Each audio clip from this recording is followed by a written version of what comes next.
ሄሎ ሰላም ሰላም፣ እንዴት ናችኋለን? እግዚአብሔር ይመስገን። እስቲ ዛሬ በልቤ የመጣውን አንዳንድ ነገር እና መጽሐፍ እያነበብኩ ነበርና ከሱ ላይ የተማርኩትን አንዳንድ ነገር ልንገራችሁ ብዬ ነውና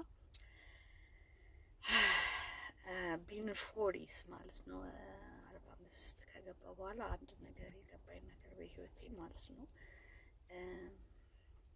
don't try to prove yourself to anyone ሰው የፈለገውን ነገር ቢላችሁ ማለት ነው ምንም ነገር ባዘር አያርጋችሁ። ምክንያቱም ምንድነው at any age ማለት ነው is necessary። ግን እኔ ገባኝ ሞርን ሆነ ምን 40s I don't have to prove to anybody ገባችሁ። እና እግዚአብሔርን ብቻ ነው ፕሩቭ ማድረግ ያለባችሁ። እናንተ እግዚአብሔር ልባችሁን የሚያውቅ ከሆነ ስራችሁን የሚያውቅ ከሆነ ፍርድ ያለው እሱ ጋር እንጨነቃችሁ። ሰው የፈለገውን ቢላችሁ ቢፈርድባችሁ ቢናገራችሁ በዚህ በዛ በዛ ገባ ቢላችሁ it shouldn't matter because only God knows your heart። እግዚአብሔር ብቻ ነው ልባችሁን የሚያውቀውና don't even bother by it ነው። ሌላ ነገር ደግሞ ምንድነው አንዳንድ ነገሮች ሳነብ ያገኘሁት ሌላው በጣም ሪላይዝ ያደረኩት ነገር at this age ደግሞ ምንድነው የሌላው ሰክሰስ የሌላችን እያንዳንዳችን እግዚአብሔር የሚሰጠን ሰክሰስ ዩኒክ ሰክሰስ አለ አይደል?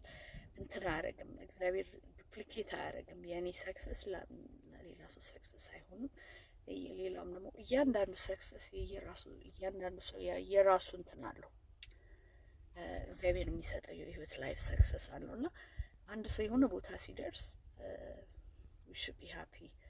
እኔ እስከማውቀው ድረስ ሰው የፈለገውን ሊል ይችላል፣ ግን እኔ እስከማውቀው ድረስ ማለት ነው እግዚአብሔርና በእኔና በእግዚአብሔር መካከል እስካለው ድረስ የሌላው ሰክሰስ ደስ ይበላችሁ። ምክንያቱም የሌላው ሰክሰስ ደስ ሲላችሁ እግዚአብሔር የእናንተን ሰክሰስ ደግሞ እጥፍ አድርጎ ይሰጣል። የእናንተ ሰክሰስ የሌላው ሰክሰስ አይደለም፣ ዱፕሊኬት አያደርግም። እግዚአብሔር እያንዳንዳችን ዩኒክ አድርጎ ስለፈጠረን ማለት ነው።